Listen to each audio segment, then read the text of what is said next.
Hello everyone. In this video I will be discussing about Arndt-Estert rearrangement.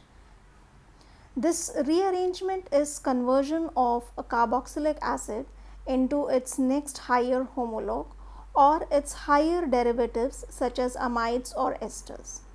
So, generally in this rearrangement there is increase in the chain of increase in the length of carbon chain by introduction of one methylene group, that is CH2 group, and this reaction can be carried out either in presence of heat or in presence of light. If the reaction is conducted in presence of a nucleophile such as alcohol, then the product is homologated ester, and if it is carried out in presence of amine as nucleophile, then the product is homologated amide. So, in all, it is conversion of carboxylic acid into its higher homologue or its higher derivative like ester or amide. Now, this rearrangement involves three stages. First stage is conversion of acid into its acid chloride derivative. That is, we need to convert carboxylic acid into its more activated form, which is acid chloride. So, that is first step.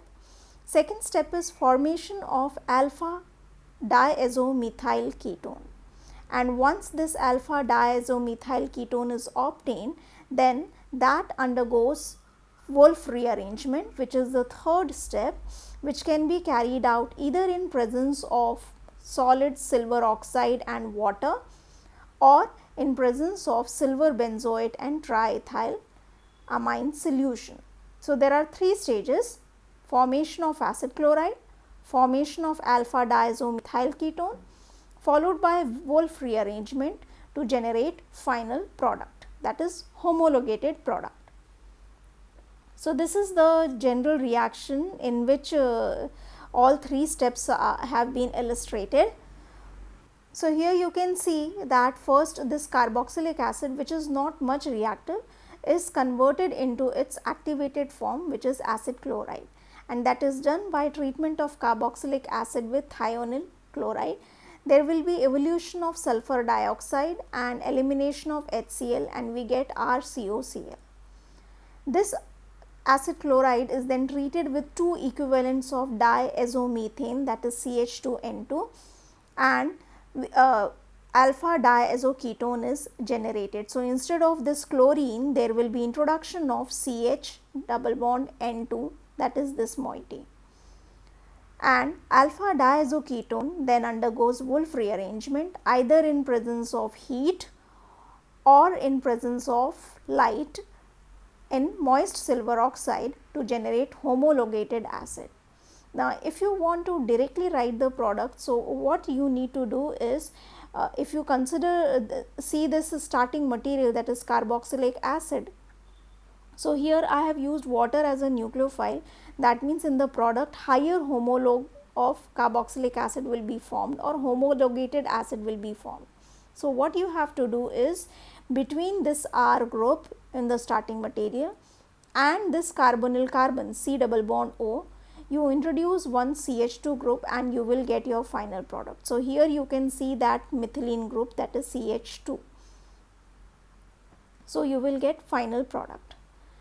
Mechanism of this rearrangement: first step is very simple. Carboxylic acid, on treatment with thionyl chloride, there will be elimination of hydrochloric acid, hydrogen and chlorine is eliminated, and we get this intermediate. The chloride ion of this hydrochloric acid then acts as a nucleophile for the next step, and it will attack on electrophilic carbonyl carbon. Oxygen will acquire negative charge, and we get this intermediate, where you can see on this carbon atom you have both oxygen and chlorine. Then in the next step, the driving force is negative charge on oxygen atom. So, this negative charge, these electrons will shift here to form a double bond, and the bond between the carbon atom and oxygen will break. There will be evolution of sulfur dioxide gas, and chloride ion is eliminated. Once we get this, acid chloride, then that is treated with diazomethane. So here I have shown one resonating structure of diazomethane, in which you can see the carbon atom is nucleophilic in nature. We have CH2 minus. So that nucleophilic carbon will now attack on carbonyl carbon of carboxylic acid, and oxygen will acquire negative charge, generating an intermediate whose geometry is tetrahedral. So this has got tetrahedral geometry. You have O minus, and whole diazomethane moiety has been introduced to this acid chloride molecule. Once we get this, then in the next step, this negative charge on oxygen is the driving force. Those electrons will shift to form a double bond between carbon and oxygen, and the chlorine which is attached to carbon atom, that will leave the molecule. So we get this intermediate, which is R C double bond O CH2 N plus triple bond N. So now chloride ion has been eliminated. That chloride ion acts is utilized in the next step. It will abstract one of the proton of CH2 group, because chloride ion is nucleophilic in nature, so it will try to abstract the proton. So it takes up the proton, and the sigma electron between the carbon and hydrogen atom, those will shift between carbon and nitrogen, and we get this moiety. Now for this moiety, we have got three resonating structures. So these are the three resonating structure. Now in Arndt-Istert rearrangement, most important thing is if the geometry is S and Z, if the stereochemistry is S Z conformation, then that is preferred over E conformation. Means the groups of higher priority should be on same side, only then the rearrangement will take place in next step. If E conformation is there, then there is lot of steric hindrance, so that is avoided. So here SZ conformation should be there in the molecule. Now here you can see that in this first step, as I told you, acid chloride reacts with diazomethane. So we have used first molecule of diazomethane, with which we get this tetrahedral intermediate, and then this intermediate is obtained. So this is alpha diazomethyl molecule. So once we get this alpha diazomethyl molecule, then it is treated with like a chloride ion will attack and HCl is eliminated. So here HCl is the byproduct. Now if only if we do not add second molecule of diazomethane, then in that case there will be formation of chloromethyl ketone, and you will not get the desired product, means rearrangement will not take place further. So here it is important that we need to add diazomethane in excess, that is at least 2 molecules are required. So first molecule is used to preparation of this moiety, that is alpha diazomethyl group, and the second molecule of diazomethane reacts with the HCl which has been obtained as a byproduct to generate methyl chloride and evolution of nitrogen gas. So remember that we need 2 molecules of diazomethane. Now once we get this intermediate, then you can see this third resonating structure. There the carbon is nucleophilic in nature, and then we have N triple bond N. So whenever we have this N triple bond N kind of moiety, so next step is always elimination or evolution of nitrogen gas. So here this bond will break and there will be evolution of nitrogen gas, and this is carried out in presence of moist silver oxide. So this third step is Wolff rearrangement. There is loss of nitrogen gas and we get this carbene, and for this carbene we can write these 3 possible structure. So here in this, either we can write oxirane or we can write this third carbene. So for the next step I am considering this third structure, where you can see there is a pair of electron on this red carbon atom. So in the next step there will be 1-2 migration or 1-2 shift.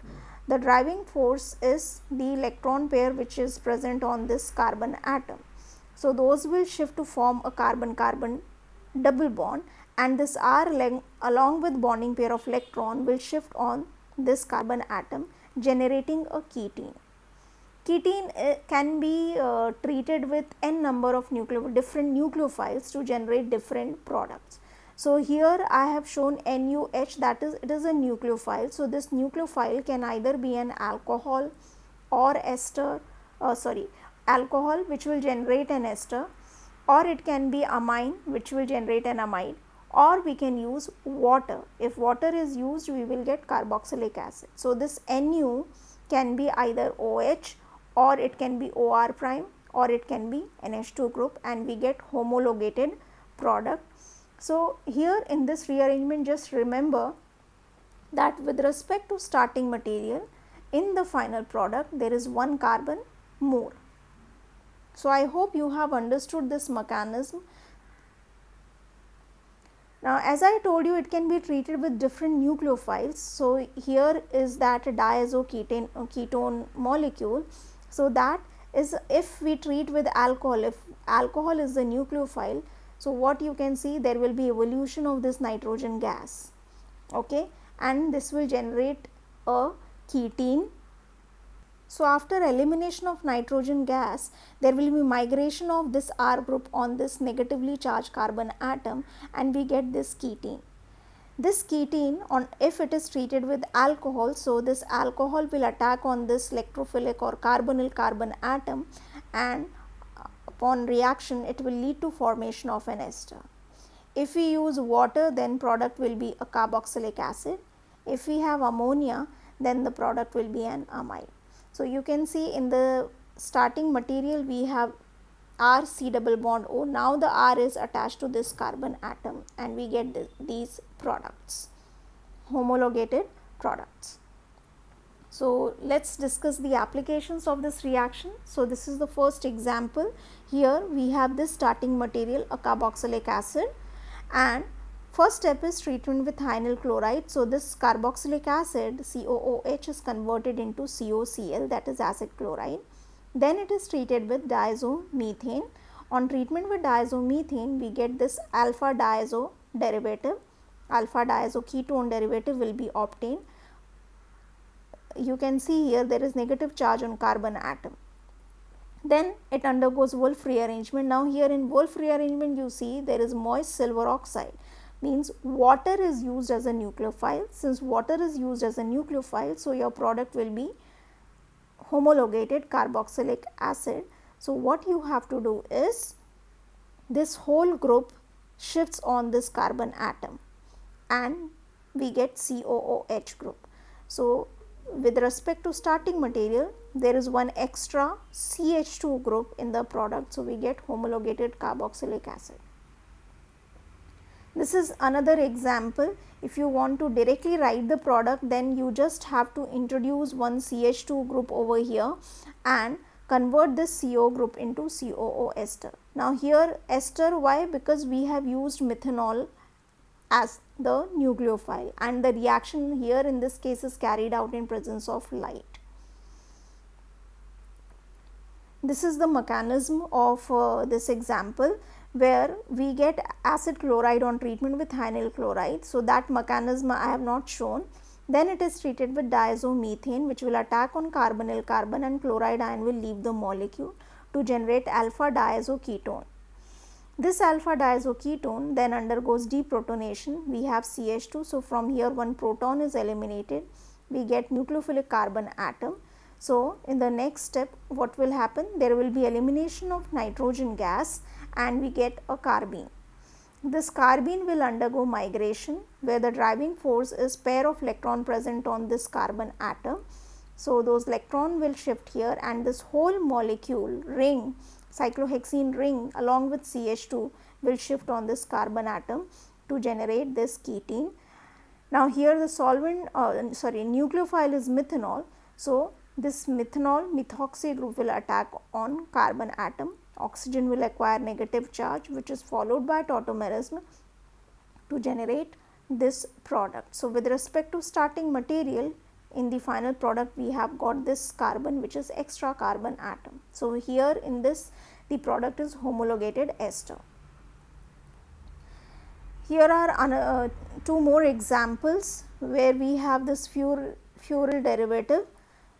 So, if you want to directly write the product, we already have one CH2 group, introduce another CH2 group over here and convert this COCl into COOMe. Instead of methanol, if I use amine NH3 ammonia, then the product will be COONH2, and if we use water, then the product will be COOH. This is naphthoic acid derivative. First it is treated with thionyl chloride. So, carboxylic acid is converted into acid chloride. Then it is treated with diazomethane, followed by Wolff rearrangement. So, here you can see alcohol is not shown, not written, ammonia is also not written. So, if that is not given on the arrow, that means since we are using moist silver oxide, so moist means some water molecule will be there. So, those water molecule will act